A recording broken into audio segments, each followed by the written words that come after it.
جو نواز شریف صاحب کے ساتھ کیا ہے، میرا خیال میں آپ تاریخ کے مجرم ہیں. آج پاکستان میں جو حال ہو رہا ہے اکانومی کا، آپ اس کے مجرم ہیں، آپ عوام کے مجرم ہیں. آپ نے ایک چلتی پھرتی گورنمنٹ کو فارغ کیا. میاں صاحب آپ نے نکالا وزارت عظمیٰ سے. آپ نے وزیر اعظم کے آفس کی جو ہے بے توقیری کی. آپ نے ایک پٹیشن کے ذریعے وزیر اعظم کو without no confidence in parliament آپ نے گھر بھیج دیا، جو کہ میرے خیال میں پوری دنیا میں ہرزہ سرائی کی کہ پاکستان میں 80 روپے کی پٹیشن کے اوپر آپ وزیر اعظم کو گھر بھیج سکتے ہیں.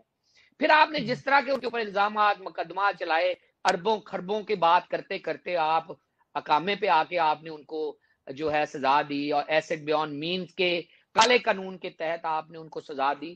تو میں سمجھتا ہوں لمحہ فکر ہے، اور براڈ شیٹ کا معاملہ دیکھتے ہوئے تشویش ہے، میری تشویش ہے کہ پاکستانی جنرل جو ہیں وہ سر جوڑ کے بیٹھیں اور سوچیں کہ آپ نے یہ جو تجربہ پاکستان کے ساتھ کیا ہے، یہ پاکستان کی عوام کو کتنے میں پڑا ہے. اور یہ لگی لپٹی لگا کے نہ سوچیں، یہ سوچیں کہ اگر آپ ہٹ درمی اور ایگو چھوڑ دیتے تو شاید پاکستان اکانومی وائز آج اس پوزیشن میں نہ ہوتا. آپ نے اگر اس طرح کا معاملہ، اس طرح کا تجربہ کرنا تھا جو پاکستان کی عوام پہ کرتی اپنی نوز کے ذریعے، تو میرے خیال میں وہ دوبارہ ری گروپ ہو کے سوچیں. یہ پاکستان کے لیے آپ کا تجربہ بہت مہنگا پڑا ہے.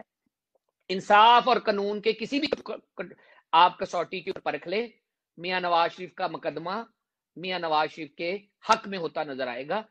کیوں اب تک اپیل سنی گئی؟ کیوں ملک سے ہونے کے باوجود ان کو سنا نہیں جا رہا؟ میں اب میری جو ناقص عقل ہے وہ سمجھنے سے باہر ہے.